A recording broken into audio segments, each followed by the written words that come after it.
Në një natë të ftohtë dhe të vetmuar, një biznesmen i fuqishëm i afrohet nga një vajzë e re në dëshpërim. Kërkesa për ndihmë e çon atë në një botë që ai nuk e kishte imagjinuar kurrë se do ta njihte, dhe në një takim që transformon më shumë se një jetë. Atë agim, ai zbuloi se ndonjëherë është dhimbja e të tjerëve ajo që na shpëton nga e jona. Përpara se të dëgjoni këtë rrëfim të pabesueshëm, mos harroni të abonoheni në kanal për më shumë histori emocionuese. Debora binte butësisht mbi Tiranë kur Viktor la edhe një nga takimet e tij të biznesit. Në moshën 37 vjeçare, ai drejtonte një perandori në sektorin e pasurive të paluajtshme që e kishte ndërtuar me duart e veta, duke shndërruar çdo vendim në shifra astronomike dhe çdo takim në një mundësi për të zgjeruar dominimet e tij. Kostumi i tij i qepur me porosi priste erën e ftohtë të natës ndërsa ecte nëpër rrugët e gjallëruara, por brenda ndjente një zbrazëti që as gjithë suksesi nuk mund ta mbush. Rokaqiet përreth dukeshin si gjigant të fjetur, dritaret e tyre të ndriçuara tregonin histori të jetëve të tjera, familjeve të tjera të mbledhura rreth tavolinave të ngrohta. Viktor vëzhgoi një kafene afër ku një familje festonte diçka të thjeshtë, ndoshta një ditëlindje, me një tortë modeste dhe buzëqeshje të sinqerta. Zhurma e qeshjeve depërtoi xhamin dhe jehoi në mendjen e tij, duke zgjuar një melankoli që preferonte ta ignoronte. Celulari i tij vibroi me ngulm në xhep. Një njoftim për ditëlindjen e nënës së tij, e ndjer 5 vjet më parë, u shfaq në ekran. Viktor e fikur aparatin me një lëvizje të papritur dhe vazhdoi drejt pikës ku e priste shoferi i tij.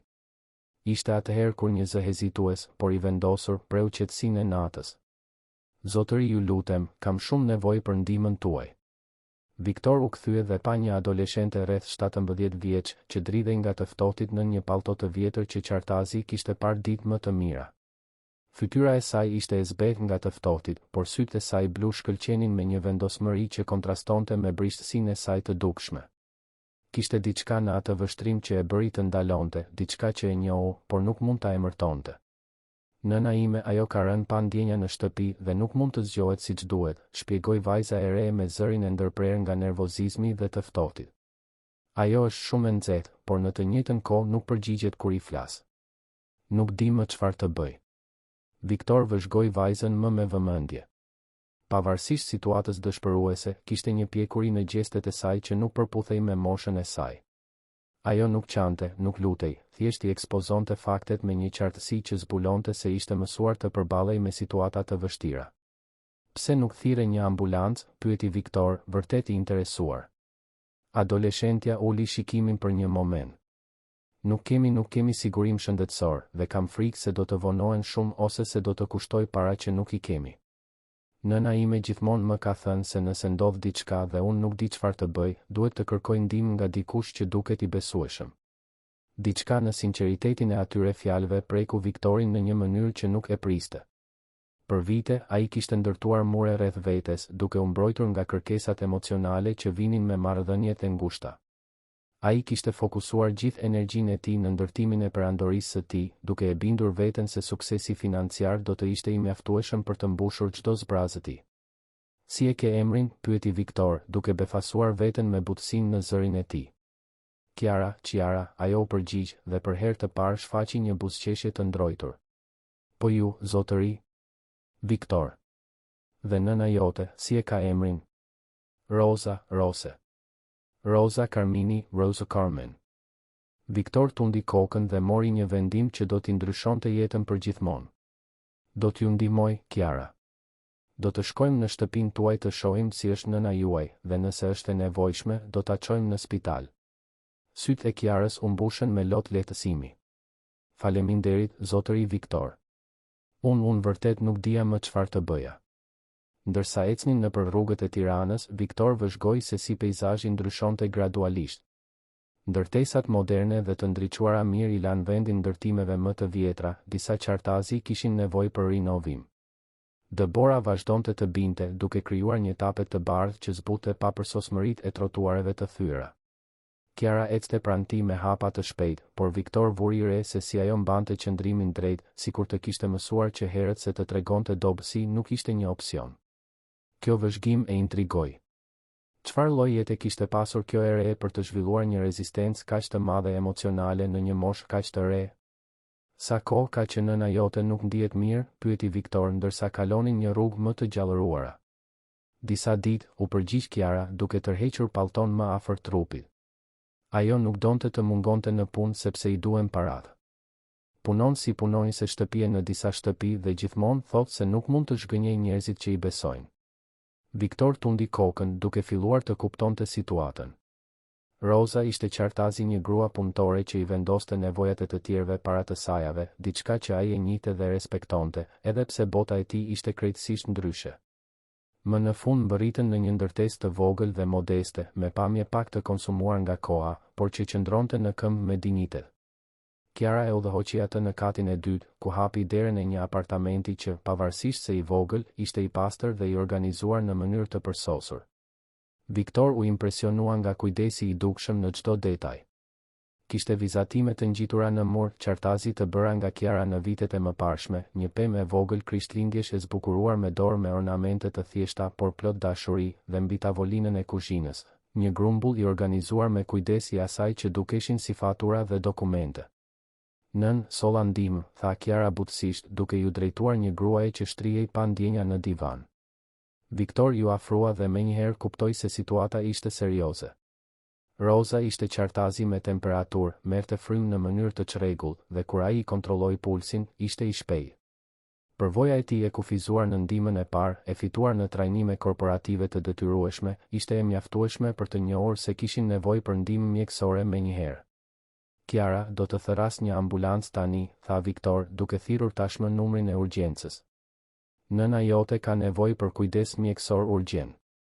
Ndërsa fliste me operatorin, Viktor vëzhgoi Kiarën që ul në gjunjë pranë nënës së saj, duke i mbajtur dorën me një butësi që kontrastonte me pjekurinë e detyruar që kishte treguar në rrugë. Në atë moment, ajo u kthye në thjesht një adoleshente e shqetësuar për nënën e saj, dhe Viktor ndjeu zemrën t'i shtrëngoi në një mënyrë që nuk e kishte provuar prej kohësh. Paramedikët mbërritën shpejt dhe, pas një vlerësimi fillestar, konfirmuan dyshimet e Viktorit. Rosa po vuante nga një krizë hiperglicemike e rënduar nga një infeksion që e kishte neglizhuar për ditë. Situata ishte serioze, por me trajtimin e duhur, ajo do të rikuperohej plotësisht. Duhet ta çojmë në spital menjëherë, shpjegoi paramediku Kiarës, e cila tundi kokën me guxim, megjithse Viktor mund të shihte frikën në sytë e saj. Unë do të vi me ju, tha Viktor pa menduar dy herë. Kiara e shikoi e befasuar. Zotëri, ju nuk keni pse ta bëni këtë. Keni bërë shumë për ne. Dua të sigurohem që nëna jote do të jetë mirë, u përgjigj Viktor dhe kuptoi se fjalët e tij ishin plotësisht të sinqerta. Gjatë rrugës për në spital, me Rozën që monitorohej nga paramedikët në ambulancë, Viktor pyeti veten se çfarë e kishte motivuar saktësisht të përfshihej kaq shumë në situatën e dy të panjohurave. Ndoshta ishte guximi i Kiarës që ju afrua një të panjohuri në rrugë, ose dinjiteti me të cilin Roza kishte rritur qartazi vajzën e saj pavarësisht vështirësive financiare. Ose ndoshta ishte thjesht fakti që, për herë të parë pas vitesh, ai ndihej vërtet i nevojshëm, jo vetëm si një burim financiar, por si një prani njerëzore në një moment krize. Kur mbërritën në spital, Viktor e shoqëroi Kiarën në sallën e pritjes, ndërsa Roza u dërgua për trajtim. Adoleshentja u ul në një nga karriget plastike, duke lejuar më në fund që lodhja emocionale e natës të shfaqej. Duart e saj dridheshin lehtë dhe Viktor vuri re se ajo po përpiqej të qëndronte e fortë, siç bënte ndoshta në shumë situata të tjera. Ajo do të jetë mirë, tha Viktor, duke u ulur pranë Kiarës. Si mund të jeni kaq i sigurt, pyeti Kiara, duke e parë me sy që dukeshin shumë më të vjetër se 17 vjetët e saj. Viktor hezitoi për një moment përpara se të përgjigjej.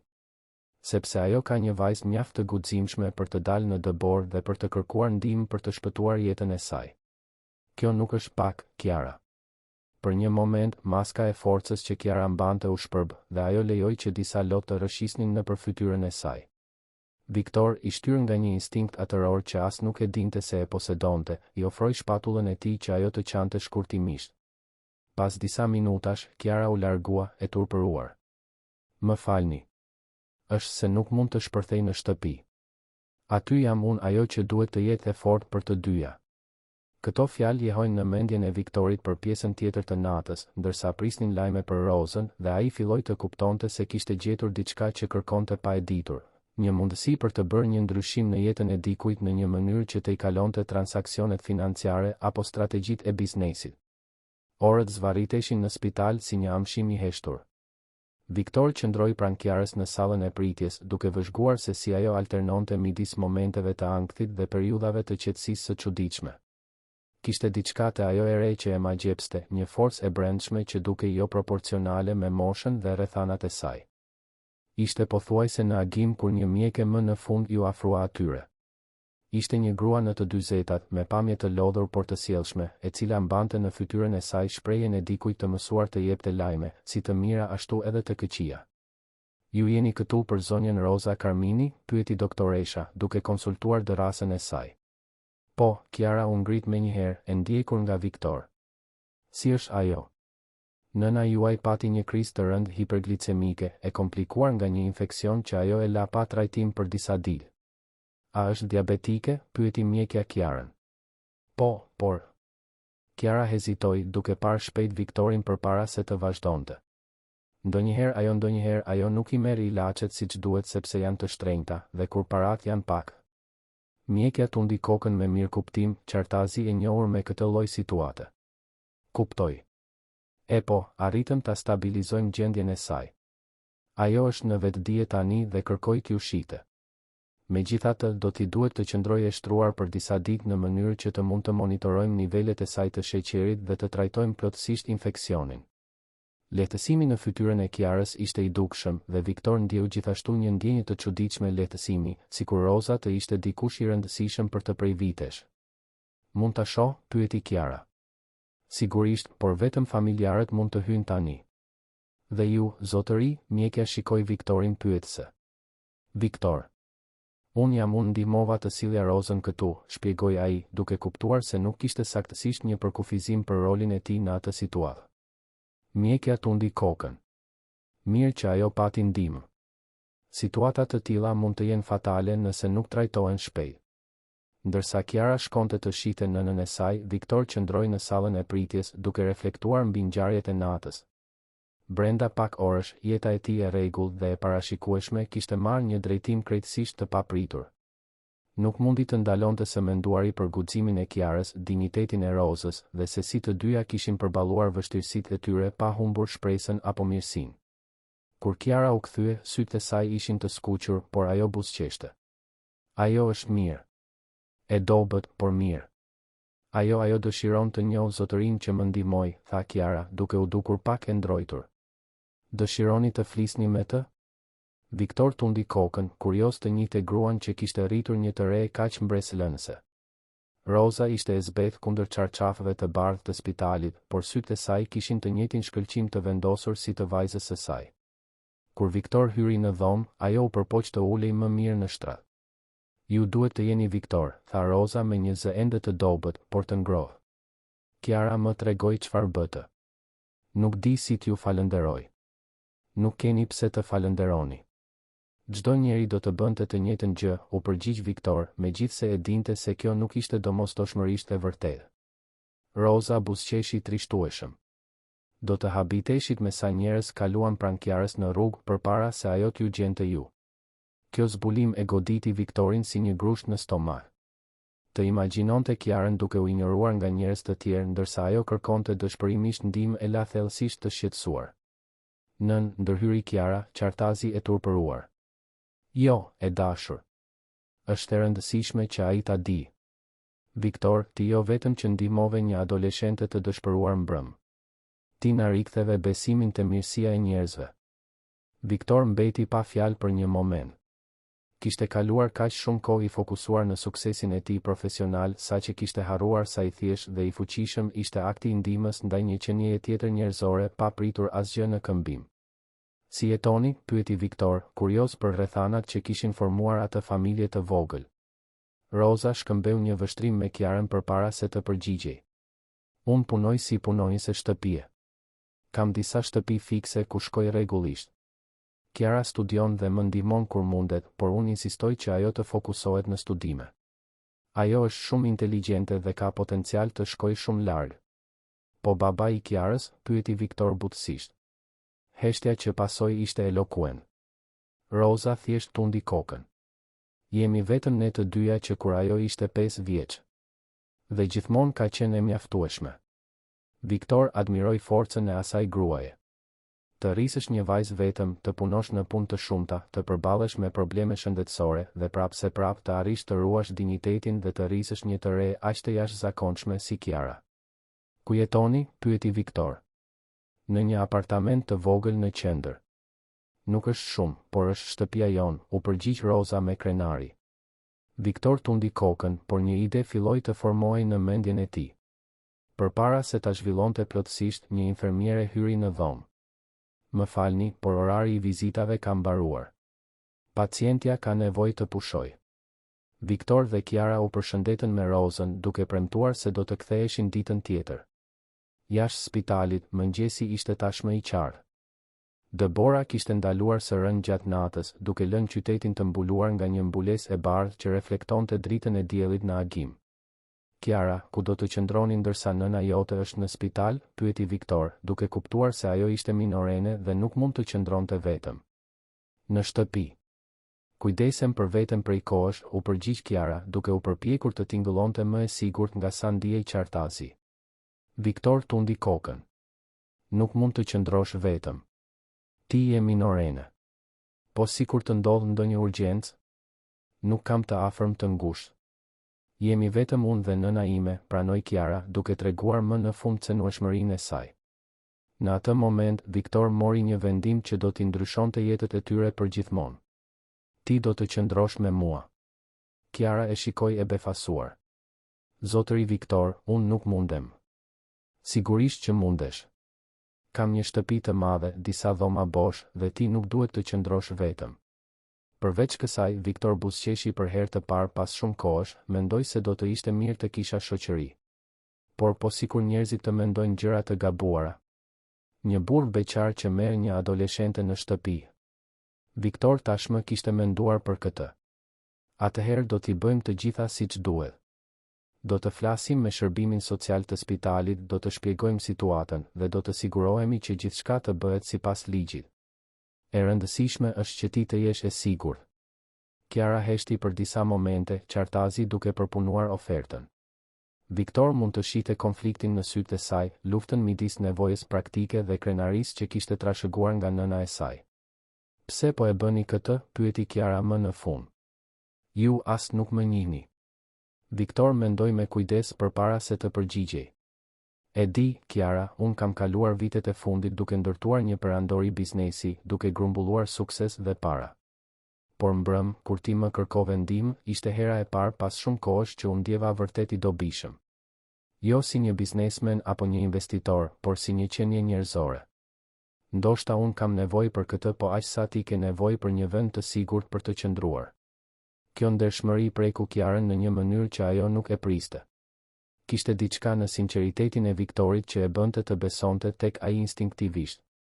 Po sikur nëna ime të mos pajtohet? Pyeti Kiara. Atëherë do të respektojmë vendimin e saj. Por mendoj se ajo dëshiron më të mirën për ty dhe të qëndrosh vetëm në shtëpi nuk është më e mira.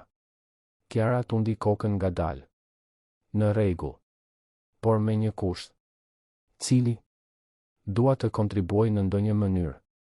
Nuk dua të jem thjesht një bar. Mund të gatuaj, të pastroj, të organizoj. Viktor buzëqeshi. Ti nuk do të ishe një bar, Kiara. Por nëse kjo të bën të ndihesh më mirë, jam i sigurt se do të gjejmë një mënyrë që ti të kontribuosh. Ndërsa ecnin nëpër rrugët e Tiranës drejt makinës së Viktorit, të dy e dinin se po fillonin një udhëtim që do t'i ndryshonte jetët e tyre në mënyra që ende nuk mund t'i imagjinonin. Viktor, biznesmeni i vetmuar që kishte ndërtuar mure rreth zemrës së tij, dhe Kiara, vajza e re guximtare që mbante përgjegjësi përtej moshës së saj, ishin gati të zbulonin se ndonjëherë njerëzit hyjnë në jetën tonë pikërisht kur kemi më shumë nevojë për ta, edhe nëse nuk e dimë se kemi nevojë. Tirana zgjohej ngadalë rreth tyre, me njerëz që shkonin në punë dhe fëmijë që ecnin për në shkollë, por Viktor dhe Kiara ishin të humbur në mendimet e tyre, secili duke përpunuar ndryshimet e jashtëzakonshme që një natë e vetme kishte sjellë në jetën e tyre. Shtëpia e Viktorit ishte mbresëlënëse, edhe për dikë që ishte rritur duke admiruar rezidencat elegante ku punonte nëna e tij. E vendosur në një lagje të pasur të Tiranës, prona kombinonte arkitekturën moderne me prekje klasike, duke krijuar një atmosferë sofistikimi diskret. Kiara qëndroi në hyrje për disa momente, duke përthithur madhështinë e ndryshimit midis asaj bote dhe të sajës. Është shumë e madhe, murmuriti Kiara, më shumë për vete se sa për Viktorin. Shumë e madhe për një person të vetëm, pranoi Viktor, duke vëzhguar shtëpinë e tij përmes syve të Kiarës dhe duke kuptuar, për herë të parë, sa e ftohtë dhe jo personale mund të dukej. Viktor e udhëhoqi atë përmes sallës së hyrjes, me dyshemen e mermer dhe shkallët e lakuara, deri në sallonin kryesor. Mobiljet ishin qartazi të shtrenjta, por kishte një ftohtësi në ambient që Kiara e vuri re menjëherë. Nuk kishte fotografi personale, kujtime udhëtimesh, apo ndonjë tregues se ajo shtëpi ishte vërtet një shtëpi. Mund të zgjedhësh çdo dhomë mysafirësh, tha Viktor, duke I hapur rrugën për në katin e 2. Ka 3 të disponueshme, secila me banjën e saj. Kiara zgjodhi dhomën më të vogël, e cila megjithatë ishte më e madhe se salloni I apartamentit të saj. Pamja nga dritarja tregonte një kopsht të mirëmbajtur që shtrihej deri në një pishin të vogël të mbuluar. Është e bukur, tha Kiara sinqerisht, por zotëri Viktor, ndihem shumë e papërshtatshme këtu.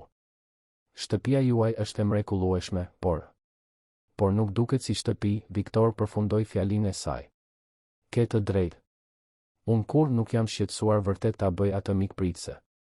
Gjithmonë ka qenë thjesht një vend për të fjetur midis takimeve dhe udhëtimeve të biznesit. Në atë moment, telefoni I Viktorit ra. Ishte spitali, duke informuar se një punonjëse sociale donte të fliste me të për situatën e Kiarës. Viktor ra dakord ta takonte atë po atë pasdite. Agnesa Mülleri, Agnes Müller, mbërriti saktësisht në orën 3 të pasdites. Ishte një grua në të 40-tat, me pamje serioze dhe profesionale, me një dosje plot dokumente dhe një vështrim që vlerësonte çdo detaj rreth saj. Viktor mund ta kuptonte menjëherë se ajo nuk do të bindet lehtë se propozimi I tij ishte I përshtatshëm. Zotëri Viktor, filloi Agnesa, duke u ulur në sallonin formal, kuptoi që ju ofruat strehim për minorenën Kiara Karmini ndërsa nëna e saj është e shtruar në spital. Korrekte, konfirmoi Viktor, duke ruajtur qëndrimin e tij të sigurt prej biznesmeni. Kiara nuk duhet të qëndrojë vetëm, dhe unë kam mundësi t'i siguroj një ambient të sigurt dhe të rehatshëm. Agnesa konsultoi dosjen e saj. Dhe cila është saktësisht lidhja juaj me familjen Karmini? E njoha Kiarën brëm kur ajo kërkoi ndihmë për nënën e saj. Ndihmova t'i çoja në spital. Kuptoj. Dhe në më pak se 24 orë, ju vendosët se doni të merrnit përgjegjësinë për një adoleshente që nuk e njihni?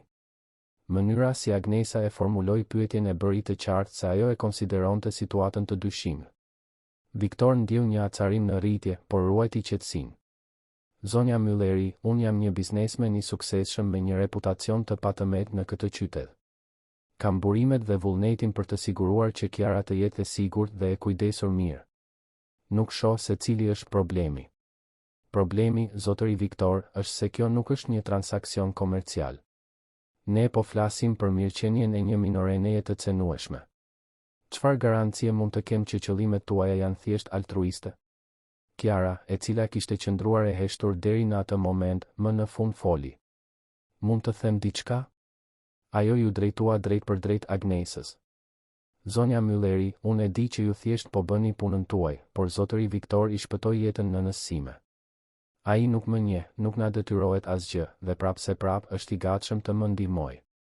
Ndoshta është e vështirë të kuptohet për dikë që nuk e ka kaluar këtë, por ndonjëherë mirësia shfaqet në vendet më të papritura.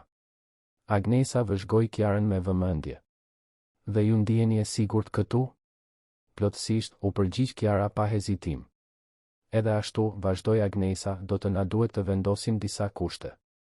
Së pari, kjo është një situatë e përkohshme derisa nëna juaj të dalë nga spitali.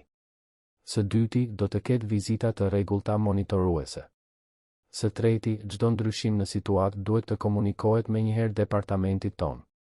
Viktor tundi kokën, megjithse sjellja dyshuese e Agnesës e shqetësonte. Ai ishte mësuar të respektojë dhe të pranojë fjala e tij pa pyetje. Përveç kësaj, vazhdoi Agnesa, do të doja të flisja me Kiarën privatisht. Viktor hezitoi, por kuptoi se protestimi vetëm do të ngrinte më shumë dyshime. Sigurisht. Do të jem në zyrën time nëse keni nevojë për mua. Kur Viktor doli nga dhoma, Agnesa u përkul përpara, duke folur me një ton më të butë me Kiarën. E dashur, dua që ti të kuptosh se unë jam në anën tënde. Nëse diçka, çdo gjë, të bën të ndihesh e parehatshme ose e pasigurt, mund të më telefonosh në çdo kohë, në rregull? Kiara tundi kokën. Kuptoj, zonja Mülleri, dhe ju falenderoj për shqetësimin tuaj. Por zotëri Viktor është vërtet një person i mirë. Mbrëm, kur unë isha e dëshpëruar dhe nuk dija më çfarë të bëja, ai ndaloi për të më dëgjuar. Ai nuk kishte pse ta bënte këtë. Agnesa bëri disa shënime në dosjen e saj. Po studimet tuaja? Jeni e regjistruar në shkollë? Po, studioj në një shkollë publike afër apartamentit ton. Jam në vitin e fundit të shkollës së mesme. Do të më duhet të flas me shkollën tuaj për situatën tuaj aktuale. Dhe gjithashtu do të doja të njihja nënën tuaj personalisht sapo ajo të ndihet më mirë. Pas largimit të Agnesës, Viktor u kthye në dhomën ku Kiara ishte ulur, duke u dukur e menduar. Si ndihesh? Pyeti Viktor. Jam mirë. Ajo thjesht po bën punën e saj, duke mbrojtur fëmijët. Nuk mund ta fajsoj që është e kujdesshme. Viktor u befasua nga pjekuria e përgjigjes së Kiarës. Ke të drejtë. Unë u irritova sepse nuk jam mësuar të vijen në dyshim qëllimet e mia, por ajo ka arsye të vlefshme për të qenë e kujdesshme. Zotëri Viktor, tha Kiara me hezitim, mund të pyes diçka personale? Sigurisht. Pse shtëpia juaj duket kaq bosh? Dua të them, është e bukur, por nuk ka foto, kujtime, asgjë që të flas për atë që jeni ju. Pyetja e kapi Viktorin në befasi. Askush nuk e kishte komentuar këtë më parë, por përsëri, pak njerëz kishin qenë në shtëpinë e tij. Mendoj se kur nuk kam menduar për këtë, pranoi Viktor. Pasi vdiq nëna ime, unë u mbylla disi ndaj marrëdhënieve personale. U fokusova vetëm në punë, në ndërtimin e biznesit tim. Kjo shtëpi ishte më shumë si një investim se sa një shtëpi. Dhe nuk keni familjar të tjerë? Vëllezër, kushërinj? Jo. Isha vetëm unë dhe nëna ime. Babai im na la kur unë isha 10 vjeç. Nëna ime punoi shumë fort për të më dhënë mundësi të mira edukimi dhe kjo më lejoi të ndërtoja atë që kam sot. Por kur ajo vdiq, kuptova se isha bërë shumë i mirë në fitimin e parave dhe shumë i keq në ndërtimin e marrëdhënieve kuptimplota. Kiara tundi kokën, duke u dukur se e kuptonte plotësisht ndjenjen e izolimit që Viktor përshkruante. E di, tha Kiara butësisht, nëna ime gjithmonë thot se një shtëpi bëhet shtëpi vetëm kur ka dashuri brenda saj. Ndoshta ju thjesht keni nevojë për disa njerëz për të dashur. Kjo vëzhgim i thjesht, por i thellë, jehoi në mendjen e Viktorit për pjesën tjetër të ditës. Ndërsa i tregonte Kiarës si funksiononin pajisjet e kuzhinës dhe i jepte informacione praktike për shtëpinë, ai filloi të imagjinonte si do të ishte të kishte një familje, të kishte njerëz për të cilët të kthehej në shtëpi në mbrëmje, të kishte biseda kuptimplota rreth tavolinës së darkës. Atë natë, ndërsa Kiara përgatiste një darkë të thjeshtë në kuzhinën gurmete që Viktor rrallë e përdorte, ai e gjeti veten duke vëzhguar se si prania e saj tashmë e kishte bërë shtëpinë e tij më të gjallë. Kishte muzikë që luej butësisht në radio, aroma e ushqimit që përhapeshin nëpër korridore, dhe tinguj jete që prej kohësh ishin të munguar në atë hapësirë. Ti gatuan shumë mirë, komentoi Viktor kur u ulën për të darkuar. Nëna ime më ka mësuar që e vogël. Ajo gjithmonë thoshte se gatimi është një mënyrë për të treguar dashuri për njerëzit, u përgjigj Kiara, duke shërbyer oriz dhe fasule në pjata që kushtonin më shumë se paga mujore e nënës së saj. Dhe ke plane për të ardhmen? Ke ndërmend të shkosh në universitet? Sytë e Kiarës shkëlqyen. Do të doja të studioja letërsi. Gjithmonë kam dashur të lexoj dhe të shkruaj. Por universiteti është i shtrenjtë dhe nëna ime tashmë bën kaq shumë sakrifica. Po sikur paratë të mos ishin problem, çfarë do të doje të studioje? Kiara heshti për një moment, sikur nuk e kishte lejuar kur veten të ëndërronte pa kufizime financiare. Gazetari, ndoshta. Ose psikologji. Dua të ndihmoj njerëzit, të tregoj historitë e tyre, të bëj një ndryshim në botë në ndonjë mënyrë. Viktor tundi kokën, i impresionuar edhe një herë nga thellësia e mendimeve të Kiarës. Në atë moment, një ide filloi të formohej në mendjen e tij, diçka që mund të ndryshonte jo vetëm të ardhmen e Kiarës, por edhe t'i jepte një kuptim të ri jetës së tij. Ditën tjetër, Viktor dhe Kiara u kthyen në spital për të vizituar Rozën. Ndryshimi në pamjen e saj ishte i dukshëm, megjithse ende e zbet, ajo ishte ulur në shtrat, e zgjuar dhe me shumë më tepër ngjyrë në fytyrë. Kur pa Kiarën të hynte në dhomë, sytë e saj u ndriçuan nga lehtësimi dhe dashuria amësore. E dashur, si je? Ku flete mbrëm, pyeti Roza menjëherë, duke mbajtur duart e vajzës sikur donte të sigurohej se ajo ishte vërtet mirë. Kiara shikoi shpejt Viktorin përpara se të përgjigjej. Nën, duhet të them diçka. Zotëri Viktor më ofroi një dhomë në shtëpinë e tij ndërsa ti je në spital. Unë e pranova. Heshtja që pasoi ishte e dendur. Roza shikoi nga Kiara te Viktor, shpreha e saj duke ndryshuar gradualisht nga habia në diçka që dukej si një përzierje mirënjohjeje dhe sikleti. Zotëri Viktor, tha Roza me kujdes, ju falenderoj pafundësisht për bujarinë tuaj, por nuk mund të pranoj që ju të merrni këtë përgjegjësi. Kiara është vajza ime dhe përgjegjësia e saj.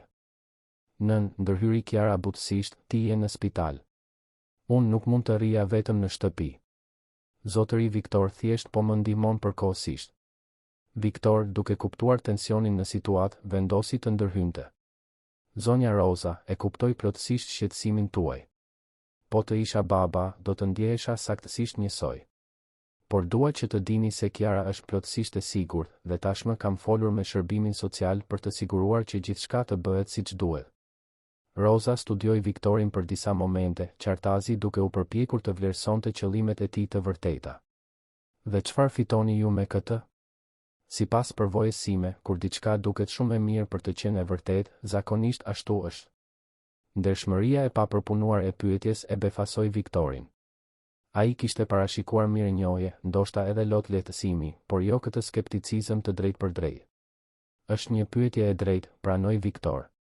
Sinqerisht, nuk e di nëse fitoj diçka të prekshme me këtë. Por mund të them se të kesh Kiarën në shtëpi këto 2 ditë më ka bërë të kuptoj sa e vetmuar ishte bërë jeta ime.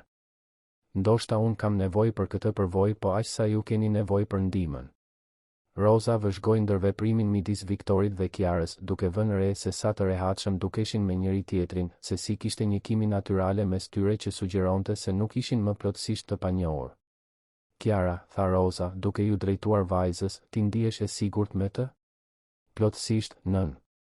Ai ka qenë shumë respektues dhe i sjellshëm. Dhe shtëpia e tij është e mrekullueshme, duhet ta shihni. Ka edhe një bibliotekë me më shumë libra se sa kam parë ndonjëherë në jetën time. Roza tundi kokën ngadalë. Po shkolla. Do të vazhdoj të studioj normalisht. Zotëri Viktor tha se mund të më marrë dhe të më sjellë derisa ti të dalësh nga spitali. Viktor shtoi, në fakt, do të doja të bëja një propozim më të gjerë nëse më lejoni. Roza e shikoi me kujdes. Çfarë lloj propozimi? E po, filloi Viktor duke zgjedhur fjalët me kujdes, mora vesh që ju punoni si punonjëse shtëpie në disa shtëpi. Kjo duhet të jetë fizikisht raskapitse dhe financiarisht e paqëndrueshme. Unë kam disa ndërtesa në Tiranë dhe kam nevojë për dikë që të administroj një prej tyre. Do të ishte një punë me kohë të plotë, me pagë fikse, përfitime shëndetësore dhe një apartament do të sigurohej si pjesë e paketës. Heshtja në dhomë ishte pothuajse e prekshme. Kiara shikonte nga nëna e saj te Viktor, mezi duke besuar atë që po dëgjonte. Roza, nga ana tjetër, duke i thellësisht dyshuese. Një apartament, pyeti Roza ngadalë. Po. Është një ndërtesë banimi e klasës së mesme në qendër të Tiranës. Apartamenti i portierit ka 3 dhoma gjumi, 2 banjo, pamje nga një park i vogël. Ka qenë bosh prej disa muajsh sepse nuk kam gjetur dikë të përshtatshëm për pozicionin. Dhe cila do të ishte saktësisht puna, pyeti Roza, zëri i saj ende i kujdesshëm. Administrim i përgjithshëm i ndërtesës. Mbikëqyrja e mirëmbajtjes, koordinimi me furnitorët, shërbimi ndaj banorëve, sigurimi që gjithçka funksionon siç duhet. Është një ndërtesë e vogël, vetëm 20 apartamente, kështu që nuk do të ishte një ngarkesë e tepërt pune. Roza heshti për disa minuta duke përpunuar ofertën. Viktor mund të shihte konfliktin në sytë e saj, luftën midis krenarisë dhe nevojës praktike. Pse do ta bënit këtë? Pyeti Roza më në fund. Ju as nuk më njihni. Sepse njoh vajzën tuaj, u përgjigj Viktor sinqerisht. Dhe çdo grua që ka rritur një të re kaq të jashtëzakonshme si Kiara, duke përballuar vështirësitë që keni përballuar ju, meriton një mundësi stabiliteti. Kiara mbajti dorën e nënës së saj. Nën, do të ishte një fillim i ri për ne. Ti mund të ndalosh së vrarë veten duke punuar në disa shtëpi, të kesh një pagë fikse, përfitime shëndetësore për të kujdesur siç duhet për diabetin tënd.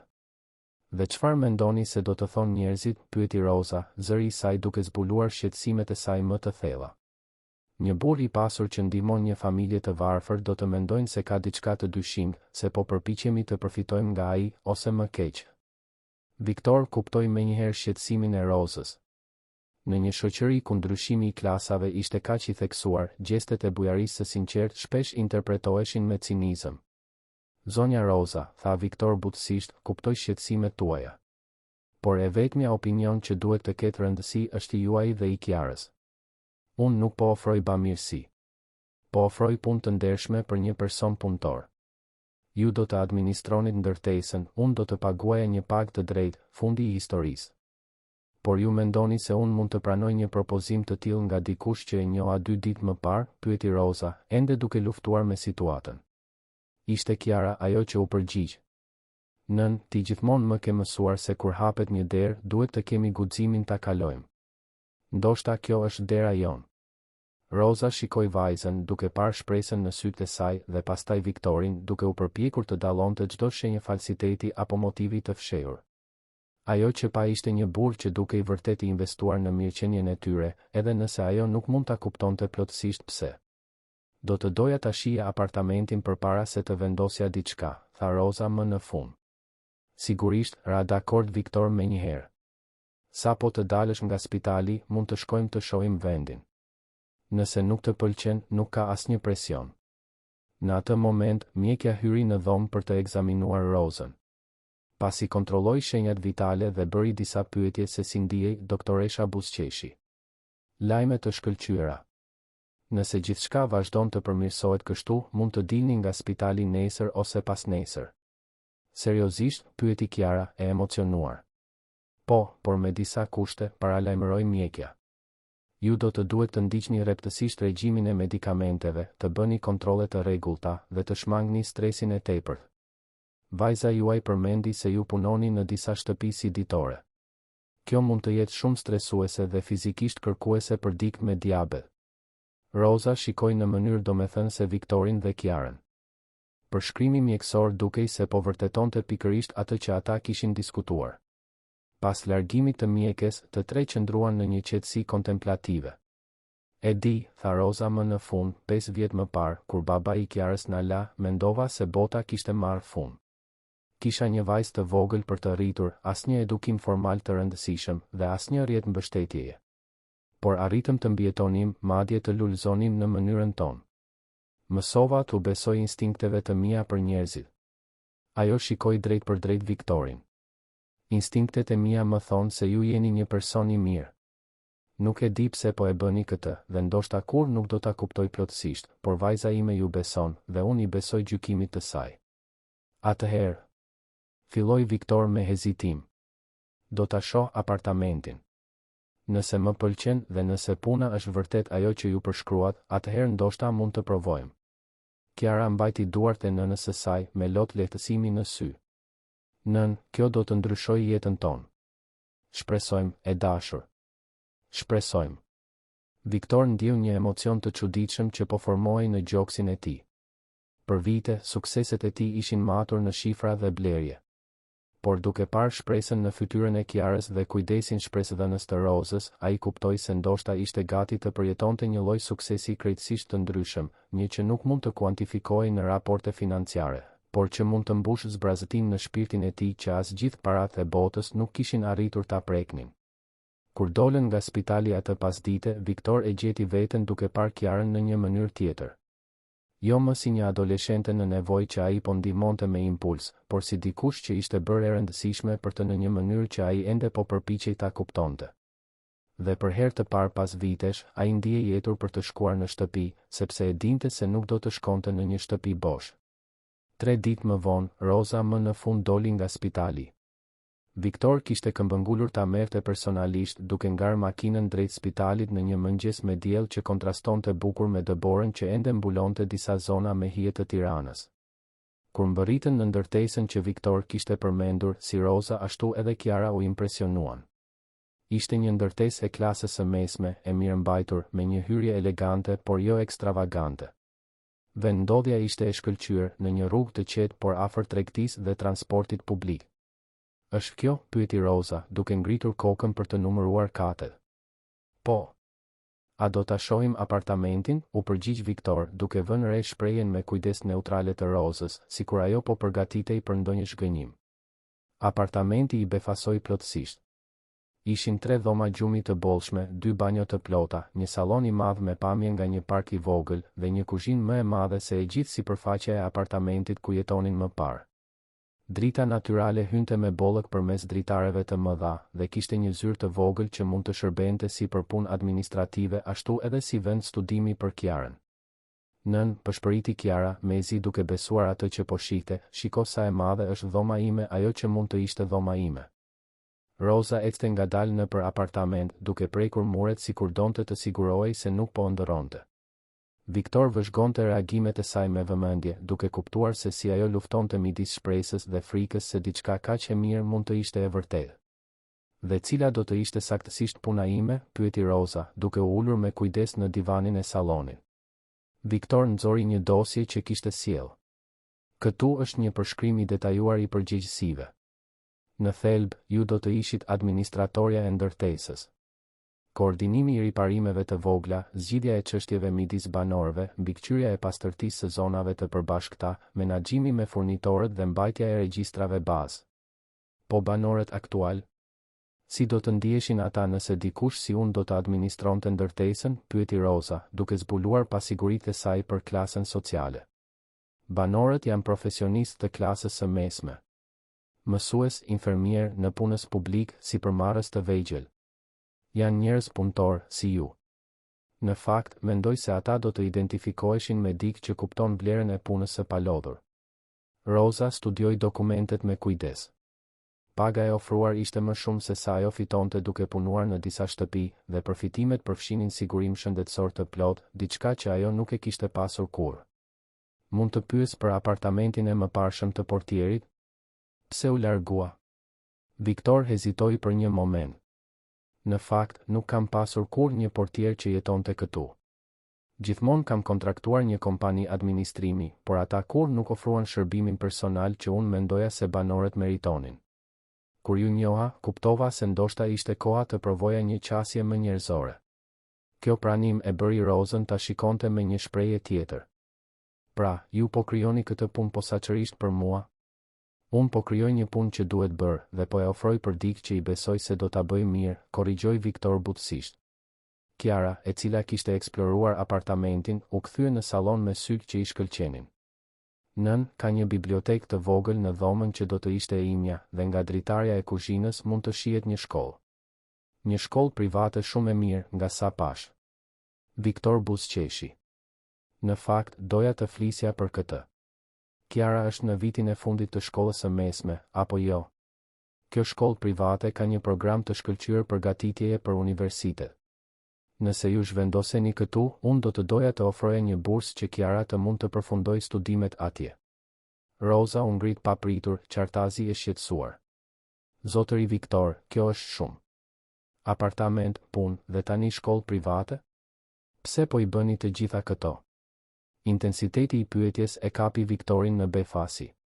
Ai mund të shihte se Roza po fillonte të ndihej e mbingarkuar nga madhësia e ofertave. "Zonja Roza," tha Viktor qetësisht, "mund të ulem dhe të shpjegoj?" Roza tundi kokën, ende dukshëm e tensionuar. 5 vjet më parë, kur nëna ime vdiq, unë u mbylla plotësisht. Ndërtova një perandori biznesi, grumbullova pasuri, por u izolova nga çdo lidhje njerëzore kuptimplote. Takimi me Kiarën atë natë, duke parë guximin e saj, duke ju njohur ju dhe duke kuptuar llojin e personit të jashtëzakonshëm që keni rritur, kjo më zgjoi për diçka që kisha humbur." Viktor ndaloi, duke zgjedhur fjalët me kujdes. "Unë nuk po përpiqem të blej një familje ose të kompensoj diçka. Po ofroj mundësi sepse kam burimet për ta bërë këtë dhe sepse ju I meritoni këto mundësi. Por nëse kjo po ju bën të ndiheni të parehatshëm, mund të rivlerësojmë gjithçka." Roza heshti për disa minuta, qartazi duke përpunuar gjithçka. Kiara u ul pranë nënës së saj duke I mbajtur dorën. Nën, tha Kiara butësisht, a e mban mend kur më thoshe gjithmonë se duhet të jemi mirënjohës për bekimet që marrim, edhe kur nuk e kuptojmë pse I marrim? Rosa shikoi vajzën dhe tundi kokën ngadalë. Ndoshta kjo është një nga ato bekime, vazhdoi Kiara. Ndoshta zotëri Viktor ka nevojë për ne po aq sa ne kemi nevojë për të. Në atë moment, celulari I Viktorit ra. Ishte Agnesa Mülleri, punonisja sociale. Zotëri Viktor, duhet të flas me ju menjëherë. Ka një situatë të re që duhet diskutuar për Kiarën. Çfarë lloj situate? Pyeti Viktor, duke ndier një tension në rritje. Preferoj të diskutoj personalisht. Mund t'ju takoj brenda një ore? Viktor shikoi Rozën dhe Kiarën duke parë shqetësimin që po rritej në fytyrat e tyre. Sigurisht. Ku? Në zyrën tuaj. Dhe zotëri Viktor? Merrni Kiarën me vete. Kur Viktor e mbylli telefonin, atmosfera në apartament kishte ndryshuar plotësisht. Çfarë ishte kjo? Pyeti Roza, zëri I saj I tensionuar. Punonisja sociale dëshiron të na takoj. Nuk e di pse, por ajo dukej serioze. Roza u ngrit, shpreha e saj u forcua. E dija se kjo ishte shumë e mirë për të qenë e vërtetë. Ndoshta dikush bëri ndonjë akuzë, ngriti dyshime për qëllimet tuaja. Nën, ende nuk dim asgjë, tha Kiara, duke u përpjekur të ruante qetësinë, por Viktor mund të shihte frikën në sytë e saj. Roza, tha Viktor me vendosmëri, nuk ka rëndësi çfarë dëshiron të diskutoj Agnesa Mülleri, do ta përballojmë së bashku.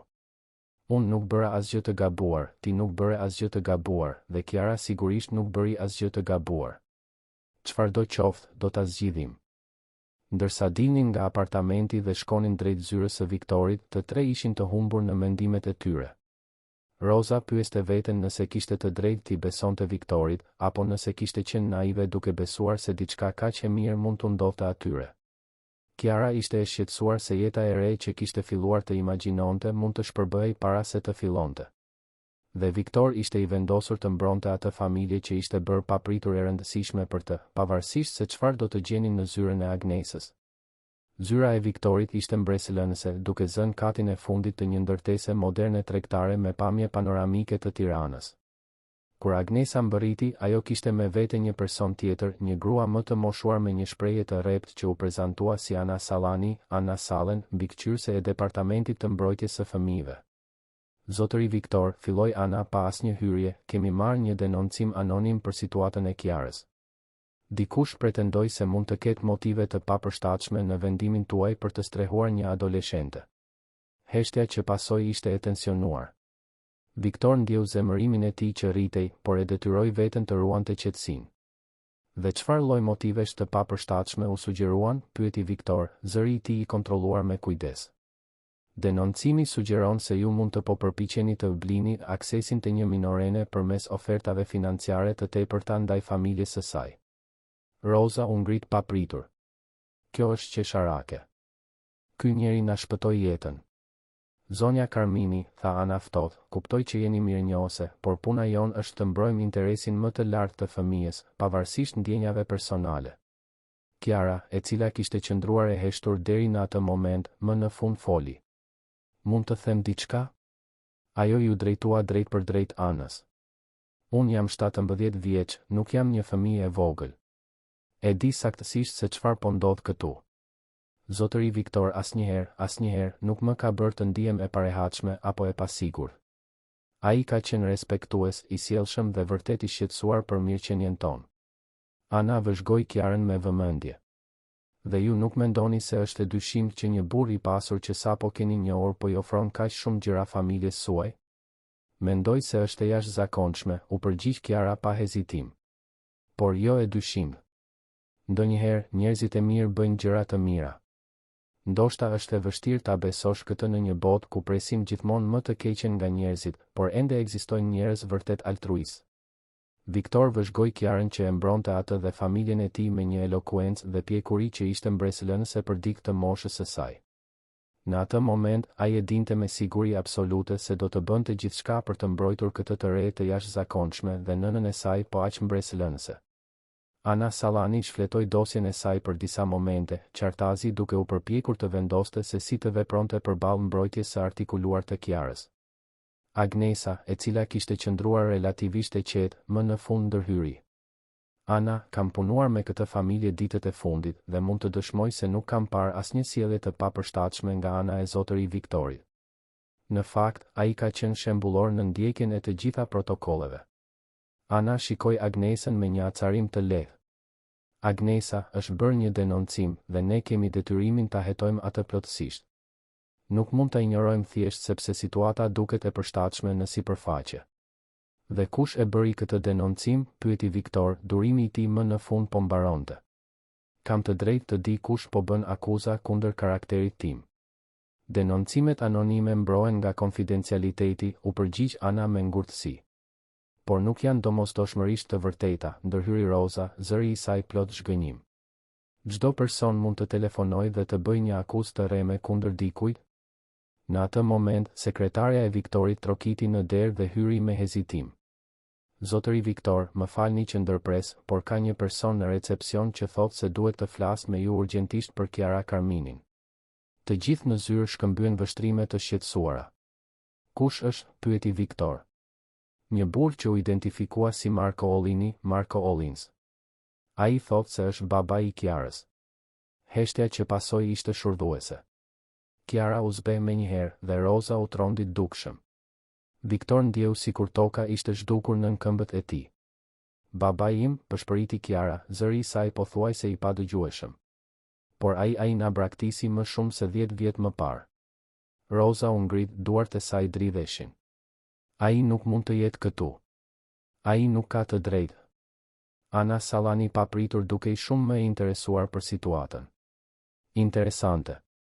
Nëse babai biologjik I Kiarës është këtu, kjo e ndërlikon ndjeshëm situatën ligjore. Silleni këtu, tha Viktor sekretares së tij, megjithse çdo fije e qenies së tij bërtiste për të refuzuar. Disa minuta më vonë, Marko Ollini hyri në zyrë. Ishte një burr në të 40-tat, I veshur në mënyrë të rastësishme, me një fytyrë që tregonte shenja të një jete të vështirë. Kishte një ngjashmëri të zbeth me Kiarën rreth syve, por prania e tij rrezatonte një energji krejtësisht të ndryshme nga dinjiteti dhe forca që karakterizonin Rozën dhe vajzën e saj. Roza, tha Marko, duke u përpjekur të buzëqeshte, por buzëqeshja nuk arriti në sytë e tij. Je mirë? Mora vesh që ke qenë në spital. Si e more vesh? Pyeti Roza ftohtë. Dhe pse të intereson tani? Marko injoroi armiqsinë në zërin e Rozës dhe shikoi rreth zyrës luksoze. Dhe kjo duhet të jetë vajza ime. Vajza jon, Kiara. Ke rritur kaq shumë. Kiara nuk u përgjigj, thjesht e shikoi sikur po shihte një fantazmë. Çfarë dëshiron, Marko? Pyeti Roza drejt për drejt. Marko ecte në mënyrë të rastësishme nëpër zyrë, qartazi I impresionuar nga pasuria e dukshme në ambient. E po, mora vesh përmes disa të njohurve se ju ishit të përfshira me një burr shumë të pasur. U shqetësova. Viktor më në fund foli. Dhe ju jeni? Marko Ollini, babai biologjik I Kiarës. Dhe ju duhet të jeni burri që po përpiqet të blejë familjen time. Akuza qëndroi në ajër si një helm. Viktor mund të shihte gjithçka që po bashkohej në mendjen e tij, denoncimin anonim, shfaqjen e papritur të Markos pas më shumë se një dekade mungese. Ti ishe ai që bëre denoncimin anonim, pohoi Viktor, nuk pyeti. Marko buzëqeshi në mënyrë cinike. E po, kur një burr beqar I pasur papritur interesohet kaq shumë për një adoleshente të cenueshme, çdo baba I përgjegjshëm do të shqetësohej. Baba I përgjegjshëm? Roza shpërtheu. Ti na braktise kur Kiara ishte 5 vjeç. Ku ishte ajo prindëri e përgjegjshme kur unë punoja në 3 punë për të ushqyer vajzën tonë? Ku ishte kur ajo kishte temperaturë të lartë dhe unë nuk kisha para për mjekun? Ku ishte kur ajo qante duke pyetur pse babai nuk kthehej? Marko ruajti qetësinë, por Viktor mund të shihte se fjalët e Rozës e kishin goditur. Isha I ri, Roza. Nuk isha gati për përgjegjësinë.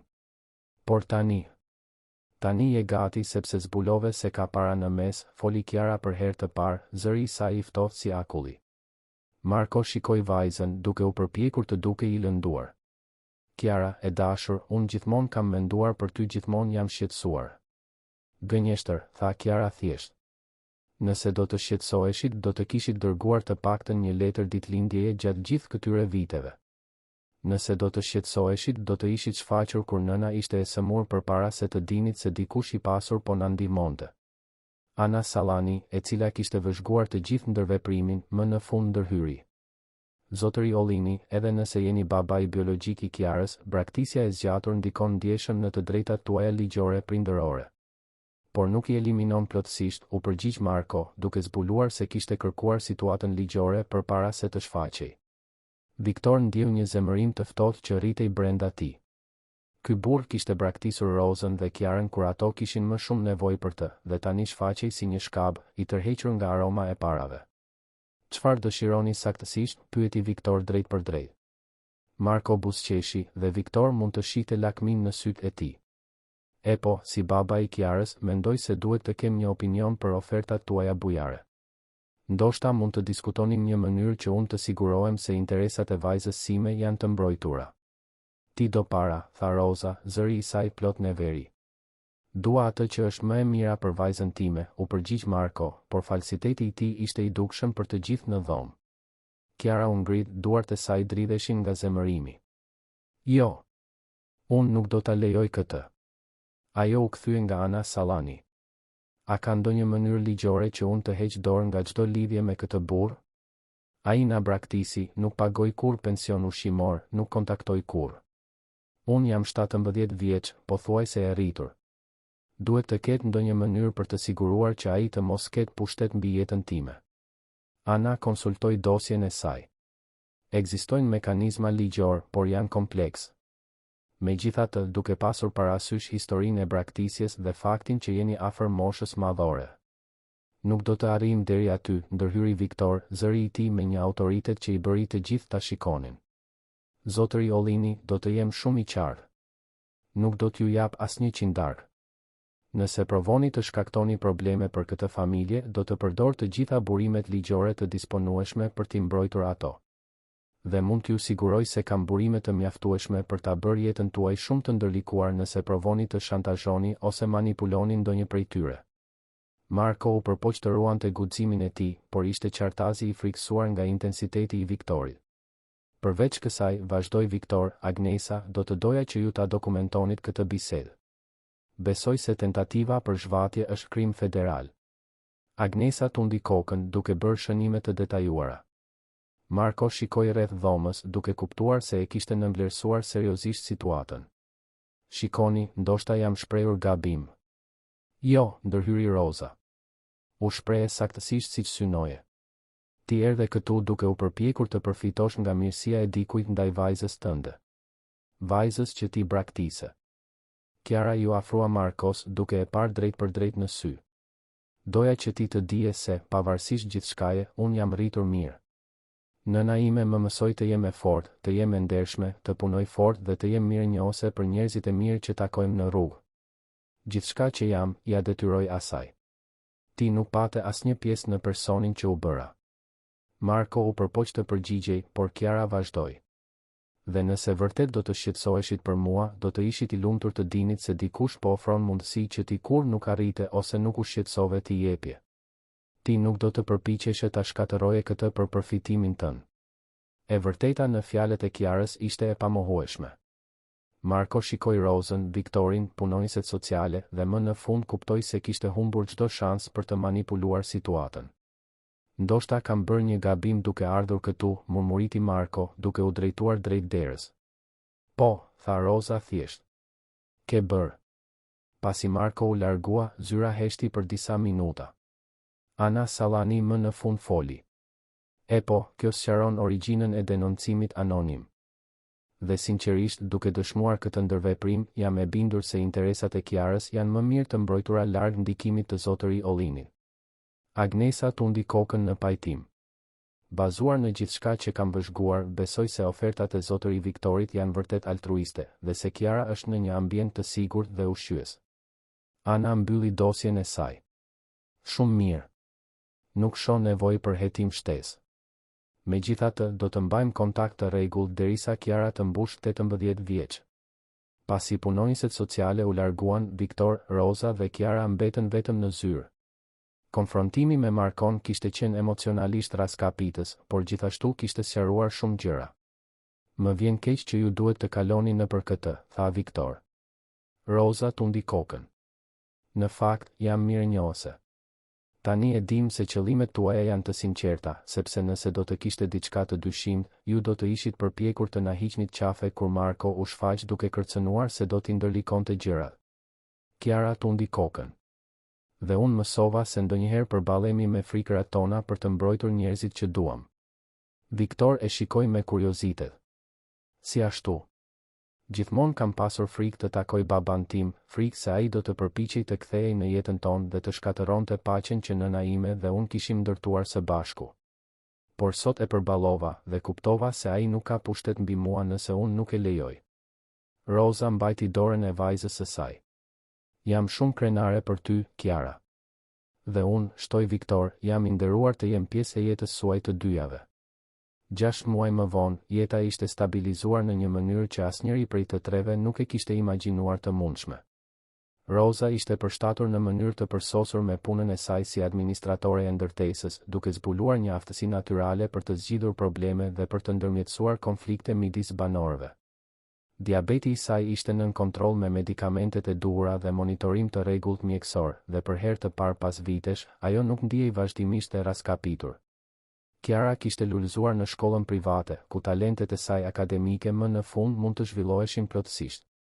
Mësuesit e saj ishin impresionuar nga pjekuria dhe aftësia e saj analitike, veçanërisht në letërsi dhe shkenca humane. Ajo kishte aplikuar në disa universitete prestigjioze, me letra rekomandimi entuziaste dhe një ese personale që tregonte historinë e saj në një mënyrë prekse dhe frymëzuese. Viktor ishte transformuar në mënyra që ai vetë ende po zbulonte. Shtëpia e tij, më parë e ftohtë dhe minimaliste, tani ishte plot jetë. Ai kishte shtuar fotografi në mure, kishte gjithmonë muzikë që luej në fundjavë, dhe vaktet e tij nuk ishin më të vetmuara ose të nxituara. Megjithse Roza dhe Kiara jetonin në apartamentin e ndërtesës, ato darkonin me Viktorin disa herë në javë, dhe ai ishte bërë një prani e vazhdueshme dhe e dashur në jetën e tyre. Në këtë natë të caktuar, ata ishin mbledhur në shtëpinë e Viktorit për një festë të veçantë. Kiara sapo kishte marrë njoftimin se ishte pranuar në Universitetin Federal me një bursë të plotë për të studiuar gazetari. Ende nuk mund ta besoj, tha Kiara, duke mbajtur letrën e pranimit për herë të 10 atë natë. Bursë e plot, strehim studentor i përfshirë, program shkëmbimi ndërkombëtar i disponueshëm në vitin e 3. Ti meriton çdo mundësi, tha Viktor, duke shërbyer një verë të veçantë që e kishte ruajtur për rastin. Mësuesit e tu më thanë se je një nga studentet më premtuese që kanë kaluar ndonjëherë atje. Roza vëzhgonte vajzën me lot në sy. A e mban mend kur ishe e vogël dhe thoshe se doje të tregoje histori për të gjithë botën? Tani do të mund ta bësh këtë. Kiara buzëqeshi, por pastaj shpreha e saj u bë më serioze. Ju e dini që unë kur nuk do të harroj atë që bëte për mua, apo jo? Viktor, po të mos kishe ndaluar atë natë.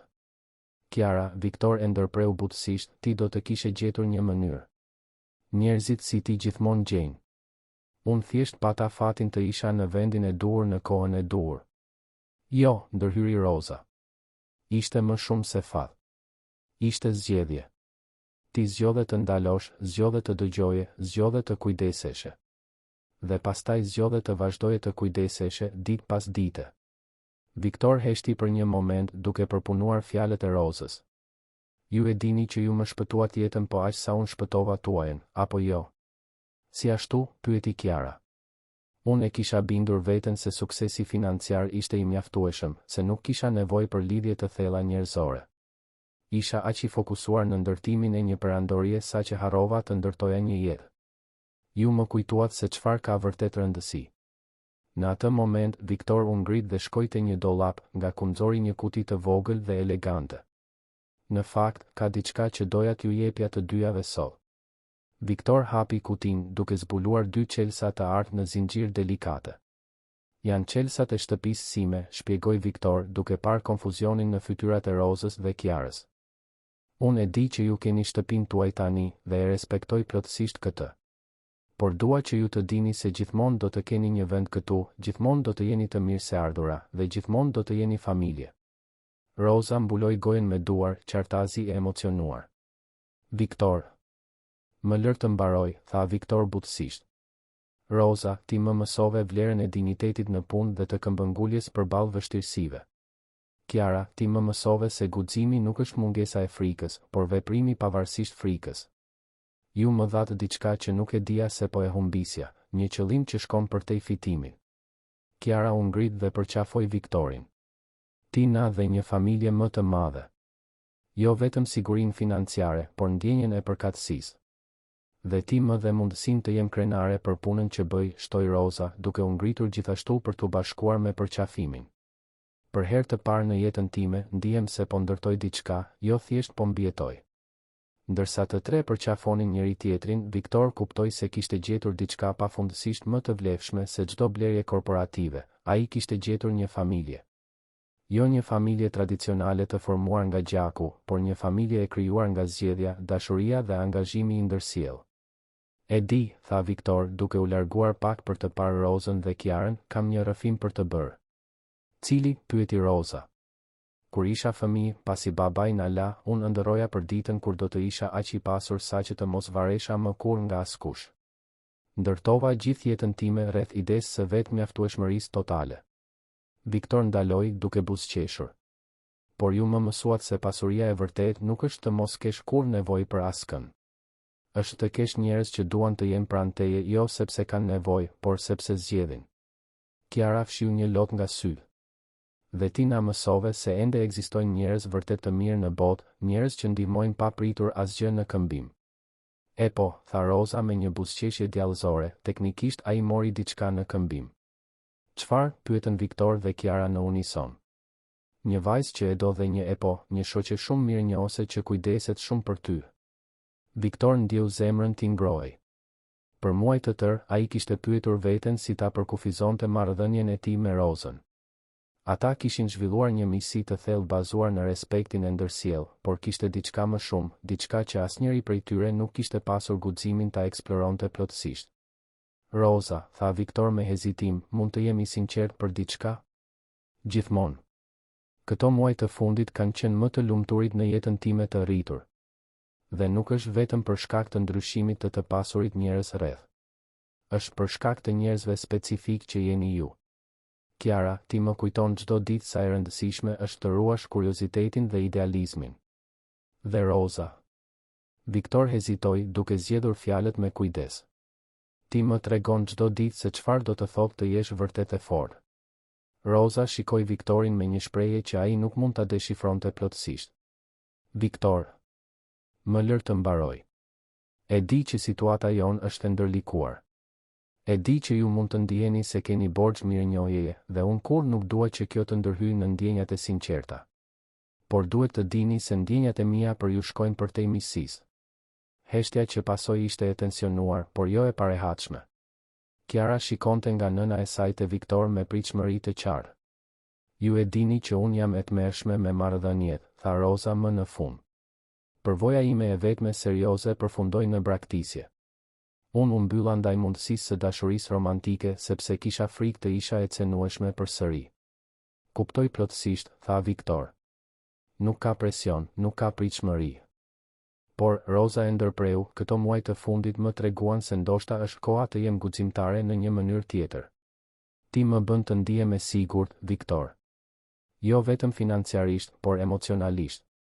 Dhe kjo është diçka që kur nuk mendova se do ta ndjeja përsëri. Kiara duartrokiti butësisht. Më në fund. Po pyesja veten kur do të ndalonit së vallëzuari rreth njëri tjetrit. Viktor dhe Rosa qeshën, tensioni u shpërbë. Atëherë, tha Viktor duke i shtrirë dorën Rozës, çfarë thua të fillojmë zyrtarisht këtë shans të dytë për të qenë të lumtur? Rosa i kapi dorën duke i ndërthurur gishtat. Mendoj se tashmë kemi filluar.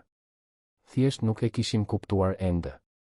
Atë natë, ndërsa vëzhgonte dëborën që fillonte të binte sërish jashtë, Viktor reflektoi mbi udhëtimin e jashtëzakonshëm që kishte marrë jeta e tij. Vetëm 6 muaj më parë, ai ishte një burr i pasur, por emocionalisht i varfëruar. Tani, ai kishte një familje, një qëllim dhe perspektivën e një të ardhmeje plot dashuri dhe kuptim. Kiara ishte në divan duke studiuar për semestrin e saj të fundit, her pas here duke ngritur kokën për të kontribuar në bisedën midis Viktorit dhe Rozës për planet për të zgjeruar biznesin në një mënyrë më të përgjegjshme shoqërore. Ata po konsideronin krijimin e një fondacioni për të ndihmuar familjet në situata të ngjashme me ato që Roza dhe Kiara kishin përballuar. Ju e dini që kjo do të bëhet një angazhim i përjetshëm, apo jo, tha Viktor, duke diskutuar detajet e fondacionit. Nuk do të jetë vetëm shkrimi i çeqeve. Do të jetë punë reale, identifikimi i familjeve në nevojë, monitorimi, sigurimi që vërtet po bëjmë një ndryshim. Mirë, u përgjigj Roza. Jam lodhur nga punët që nuk bëjnë një ndryshim real në jetën e njerëzve. Dhe unë mund të ndihmoj, shtoi Kiara. Një pjesë e programit të gazetarisë përfshin punën komunitare. Mund të dokumentoj historitë e familjeve që ndihmojmë. Viktor buzëqeshi, duke kuptuar se kishin gjetur një mënyrë për të transformuar përvojën e tyre personale në diçka që mund të përfitonte shumë njerëz të tjerë. Kur nata mori fund dhe Roza e Kiara u përgatitën të ktheheshin në shtëpi, Viktor i shoqëroi deri te dera. Debora kishte krijuar një tapet të bardhë në kopsht, duke i kujtuar atij qartësisht atë natë të parë kur Kiara i kishte ndryshuar jetën përgjithmonë. Faleminderit, tha Viktor thjesht. Pse? Pyeti Kiara. Për të më shpëtuar nga një jetë bosh. Për të më treguar se pasuria e vërtet matet me dashuri, jo me para. Roza puthi butësisht fytyrën e Viktorit. Faleminderit ju që na treguat se ende ekzistojnë princa të kaltër në botë. Ata thjesht ndonjëherë shfaqen me kostume biznesi në vend të armaturave shkëlqyese. Ndërsa vëzhgonte Rozën dhe Kiarën që ecnin nëpër dëbor drejt makinës, Viktor e dinte me siguri absolute se ajo natë e ftohtë 6 muaj më parë nuk kishte qenë vetëm një rastësi. Kishte qenë fillimi i një jete të re për të gjithë ata, një jetë e ndërtuar mbi themele të forta dashurie të sinqertë, respekti të ndërsjellë dhe kuptimit se gjërat më të mira në jetë nuk mund të blihen, por vetëm të jetohen dhe të ndahen me njerëzit e duhur. Një vit pas asaj nate transformuese, Viktor e gjeti veten në skenën e një auditori modest, por të mbushur plot, të vendosur në qendrën komunitare të Tiranës. Ishte ceremonia zyrtare e inaugurimit të fondacionit, shpresa e rinovuar, një projekt që kishte lindur nga ajo bisedë informale në sallonin e tij dhe tani ishte bërë realitet. Roza ishte ulur në rreshtin e parë, shkëlqimtare në një fustan elegant ngjyrë blu të errët, duke mbajtur për herë të parë unazën e fejesës që Viktor ia kishte dhënë një javë më parë. Pranë saj, Kiara, tani 18 vjeç dhe në semestrin e parë të universitetit, mbante një regjistrues të vogël, duke dokumentuar ngjarjen për një artikull që do të shkruante për gazetën studentore. Kur mendoi për atë që na solli këtu, filloi fjalimin e tij Viktor, zëri i tij duke jehoj në auditorin plot me familje, punonjës social dhe antar të komunitetit. Nuk mund të mos reflektoj se si momentet më të papritura mund të ridrejtojnë jetën tonë plotësisht. Saktësisht një vit e 2 muaj më parë, unë isha një burr që e matja suksesin tim vetëm me numra. Sot, jam këtu për të inaugurar një fondacion që do të mas suksesin e tij me jetë të transformuara, me buzëqeshje të sinqerta, me familje të ribashkuara dhe të forcuara. Në audiencë, Agnesa Mylleri, e cila ishte bërë një partnere e vlefshme e fondacionit, buzëqeshte me miratim. Pranë saj, Ana Sallani, e cila fillimisht kishte qenë kaq skeptike, duartrokiste me entuziazëm. Edhe ajo ishte bindur nga sinqeriteti i projektit kur pa rezultatet e para. Ky fondacion, vazhdoi Viktor, nuk është vetëm për të ofruar ndihmë financiare, megjithse kjo është e rëndësishme. Është për të rikthyer dinjitetin, për të ofruar mundësi të sinqerta dhe kryesisht për të krijuar rrjete mbështetjeje që të i kalojnë rrethanat ekonomike. Është për të kuptuar se të gjithë ne, në një moment, kemi nevojë për ndihmë dhe të gjithë ne, në një moment, mund të jemi ndihma që dikush ka nevojë. Viktor ndaloi, sytë e tij takuan ata të Rozës dhe ai buzëqeshi. Do të doja të ftoja në sken partneren time në këtë projekt, një grua që e kupton më mirë se kushdo këtu se çfarë do të thotë të luftosh me dinjitet dhe të krijosh shpresë edhe në rrethanat më të vështira. Roza Carmini, drejtoria jonë e operacioneve. Roza u ngjit në sken me një besim që kishte lulëzuar muajt e fundit. Kur Viktor e kishte ftuar të ishte bashkëthemeluese e organizatës, ajo fillimisht kishte hezituar, duke u ndjerë e papërshtatshme për një pozicion kaq prestigjioz. Por Viktor kishte këmbëngulur se përvoja e saj personale dhe kuptimi i saj instinktiv i nevojave të familjeve të cenueshme e bënin atë të përsosur për postin. Faleminderit, Viktor, filloi Roza, zëri i saj i qartë dhe i sigurt. Kur unë po rritesha vetëm vajzën time, duke punuar në punë të shumta dhe duke luftuar për të mbajtur dinjitetin ton të paprekur, kur nuk e imagjinova se një ditë do të isha në një skenë si kjo. Por jeta na mëson se kur nuk duhet të nënvlerësojmë fuqinë e mirësisë njerëzore të sinqertë. Roza shikoi Kiarën, e cila po regjistronte me vëmendje një krenari e dukshme në sytë e saj. Fondacioni Shpresa e Rinovuar ka ndihmuar tashmë 15 familje në 6 muajt e parë të funksionimit të tij. Jo vetëm me ndihmë financiare, por me mundësi punësimi, edukim për fëmijët, kujdes shëndetësor të përshtatshëm dhe kryesisht me sigurinë se nuk janë vetëm në luftrat e tyre. Në audiencë ishte e pranishme një nga familjet përfituese. Olivia, një nën beqare me 2 fëmijë, kishte qenë familja e parë e ndihmuar nga fondacioni. Përmes programit, ajo kishte arritur të përfundonte një kurs teknik në infermieri, fëmijët e saj ishin regjistruar në një shkollë cilësore dhe ajo kishte gjetur një punë të qëndrueshme në një spital të Tiranës. Pranë saj, fëmijët e saj, Pietro, 8 vjeç dhe Fiona, 10, dëgjonin me vëmendje, duke kuptuar se jetët e tyre kishin ndryshuar përgjithmonë fal atyre njerëzve në skenë. Por ajo që më bën më krenare, vazhdoi Roza, është se zbuluam se dhënia nuk është një akt i njëanshëm. Çdo familje që ndihmojmë na mëson diçka të re për qëndrueshmërinë, për dashurinë, për aftësinë njerëzore për të rishpikur. Ata na japin po aq sa marrin. Viktor tundi kokën duke u kthyer te mikrofoni. Dhe tani do të doja të prezantoja korrespondenten ton të re zyrtare, Dik, që jo vetëm frymëzoi krijimin e këtij fondacioni, por që dokumenton aktivitetet tona me një perspektivë unike. Kiara Karmini, studente e gazetarisë dhe kronistja jonë e shpresës. Kiara u ngjit në skenë, tani një ere e rritur e sigurt, duke mbajtur me vete pjekurinë që i kishin dhënë përvojat e jetës, por edhe energjinë dhe idealizmin e 18 vjetëve të saj. Një vit më parë, filloi Kiara, isha thjesht një adoleshente e dëshpëruar që kërkoja ndihmë për nënën time në një natë të ftohtë me dëbor. Nuk e dija se ai moment do të ndryshonte jo vetëm jetën tonë, por përfundimisht do të prekte jetën e shumë familjeve të tjera. Ajo që mësova që atëherë është se transformimi i vërtet shoqëror nuk ndodh përmes gjesteve të mëdha boshe, por përmes veprimeve të qëndrueshme të bazuara në dëmshuri të sinqertë. Kiara shikoi shënimet e saj, por pastaj i la mënjan duke folur drejt për drejt nga zemra. Përmes punës sime duke dokumentuar aktivitetet e fondacionit, njoha familje të mrekullueshme. Njoha Aaron, një baba që po rriste 3 fëmijë vetëm pasi humbi gruan e tij në një aksident dhe që tani administron një punishte të vogël mekanike të financuar nga programi ynë i mikrokredive. Njoha Theo dhe motrën e tij të vogël, të cilët arritën të qëndronin së bashku në një familje adoptuese të dashur pasi fondacioni ynë ndihmoi në mbulimin e kostove të procesit ligjor të adoptimit. Në audiencë ishin të pranishëm si Aaron ashtu edhe familja adoptuese e Theos, duke buzëqeshur dhe duke tundur kokën diskretisht Kiarës. Çdo histori që dokumentoj më kujton se varfëria nuk është një dështim i karakterit, dhe se të gjithë meritojnë mundësi të sinqerta për prosperitet dhe dinjitet. Më e rëndësishmja, mësova se familja nuk është vetëm për gjakun. Është për zgjedhjen, angazhimin dhe dashurinë e pakushtëzuar. Kiara u kthye nga Viktor dhe Roza. Këta të dy më mësuan se ndonjëherë mrekullit ndodhin jo përmes ndërhyrjes hyjnore, por përmes vendimit të ndërgjegjshëm të njerëzve të mirë për të shtrirë dorën ndaj atyre që kanë nevojë. Kur të 3 zunë vënë nga skena, u pritën me ovacione të ngrohta. Por momenti më prekës erdhi kur ata u ribashkuan me familjet që ishin ndihmuar nga fondacioni. Kishte përqafime, lot gëzimi dhe histori të përbashkëta për progresin dhe arritjet. Olivia ju afrua Rozës me lot në sy. Zonja Roza, unë fillova të punoj si infermiere javën e kaluar. Është dita ime e parë e lirë dhe doja të isha këtu për t'ju falënderuar personalisht. Fëmijët e mi kanë një jetë që unë kur nuk kam ndëruar t'ua jepja. Aaron, mekaniku, shtrëngoi fort dorën e Viktorit. Zotëri Viktor, punishtja ime po rritet. Kam punësuar punonisin tim të parë javën e kaluar.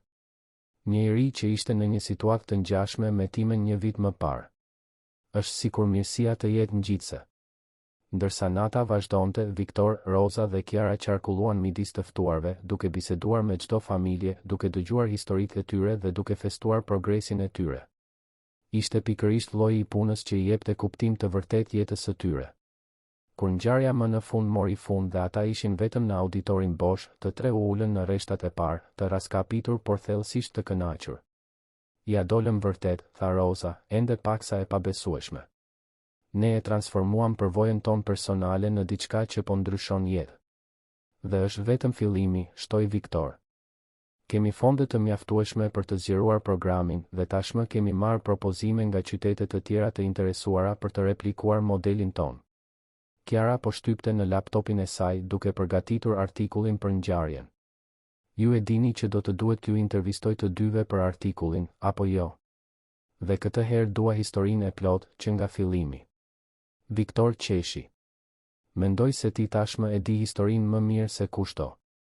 I di faktet, tha Kiara, por dua ndjenjat. Si ndjeshit atë natë të parë? Çfarë frikash kishit? Në çfarë momenti kuptuat se kjo do të bëhej diçka e përhershme? Rosa kapi dorën e Viktorit duke i ndërthurur gishtat. Mund të përgjigjem për veten.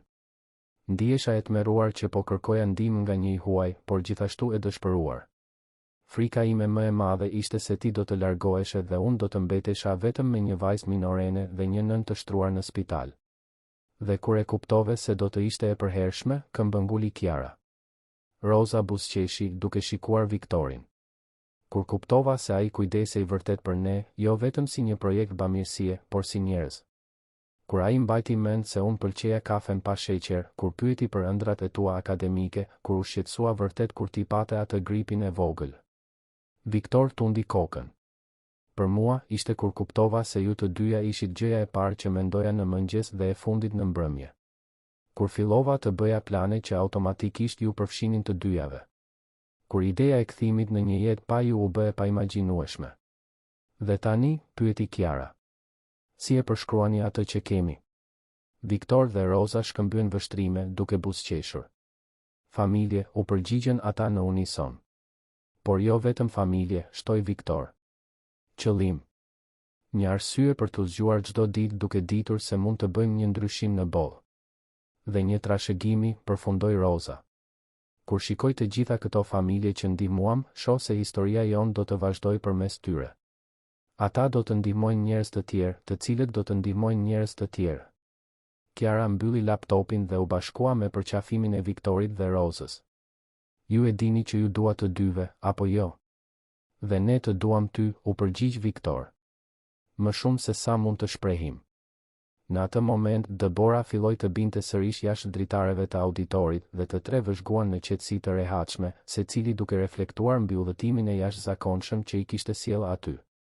Shikoni, Kiara tregoi Deborën. Si atë natë të parë. Jo, tha Viktor butësisht, duke i bërë jehon fjalëve që kishte thënë një vit më parë. Ajo ishte nata kur ju më gjetët mua. Kjo është nata kur festojmë gjithçka që kemi ndërtuar së bashku. Dhe ndërsa Debora vazhdonte të binte duke mbuluar Tiranën me mbulesën e saj të bardhë të mundësive të pafundme, Viktor, Rosa dhe Kiara e dinin se kishin gjetur diçka të rrallë dhe të çmuar, një familje të krijuar nga zgjedhja, të forcuar nga dashuria dhe e përkushtuar për të përhapur shpresë për të gjithë ata që do t'u kryqëzoheshin rrugët. Fundi i historisë. Të dashur dëgjues, shpresojmë që udhëtimi i Viktorit, Rosës dhe Kiarës t'ju ketë prekur zemrat, po aq sa preku tona. Kjo histori na kujton se pasuria e vërtet qëndron në lidhjet njerëzore që krijojmë dhe në dashurinë që ndajmë. Nëse kjo narrativ ju emocionoi, mos harroni të abonoheni në kanalin ton për më shumë histori që festojnë mirësinë njerëzore dhe forcën e lidhjeve familjare.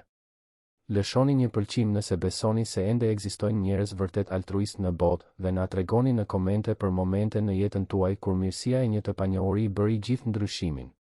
Çdo ditë sjellim histori të reja që eksplorojnë kompleksitetin dhe bukurinë e marrëdhënieve njerëzore.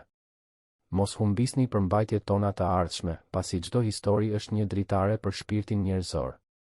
Ju presim në komente.